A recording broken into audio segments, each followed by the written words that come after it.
This idea that the Republican Party is no longer a welcoming place for conservatives and conservatives are opposed to it, not part of it. That is kind of the tune, or at least the tone, of a lot of the reaction on the political right to what happened in that election last night. And it started on the national conservative media even before the final results were in last night.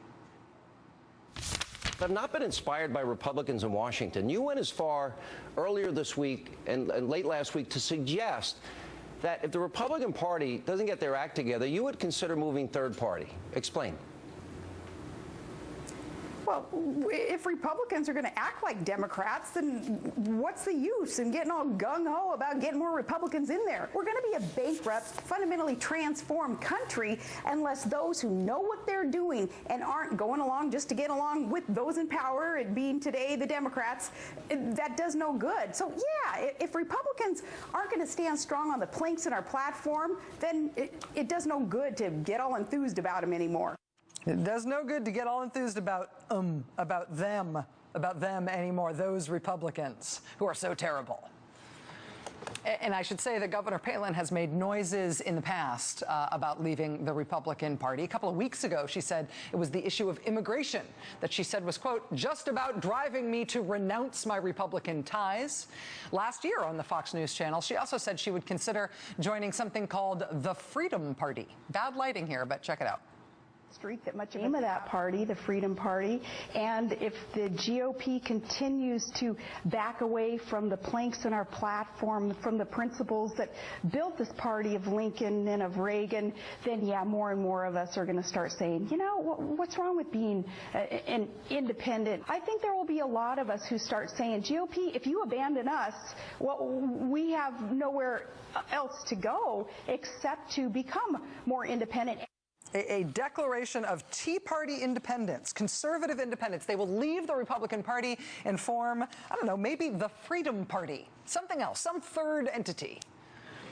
This has been sort of a hobbyist, empty threat rattling around on the political right now and again for the past few years. But it's spiking right now. After what just happened in Mississippi, this is now what they are talking about it. This is what they're talking about on the right, and these are the terms they're talking about it in. Mark Levin, the conservative radio host, said this on Twitter: D.C. Republican Party may have finally angered conservatives beyond repair. Over at Red State, the editor Eric Erickson there says, quote, I continue to oppose a third party, but he says the Mississippi race does crystallize for me the desires of many to start a third party. He says the problem for those who call themselves Republicans is that it is harder and harder to say exactly what a Republican is these days. I'm just not sure what the Republican Party really stands for anymore. This becomes a longer-term problem for the Republican Party. Its core activists hate its leadership more and more. It's a system that cannot perpetuate itself. Grassroots activists feel further and further removed and alienated from the Republican Party. And then he says this: when the GOP inevitably caves on repealing Obamacare, we may just see an irreparable split. And even worse, he says, if party leaders and party base voters cannot reconcile themselves to a common candidate in 2016, God help us. The conservative newspaper The Washington Times today circulated an email blast that went out overnight from the head of a group that's called the Tea Party Nation.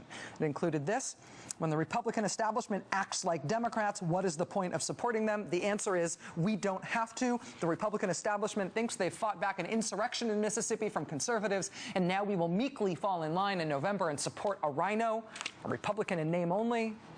He responds to that by saying never.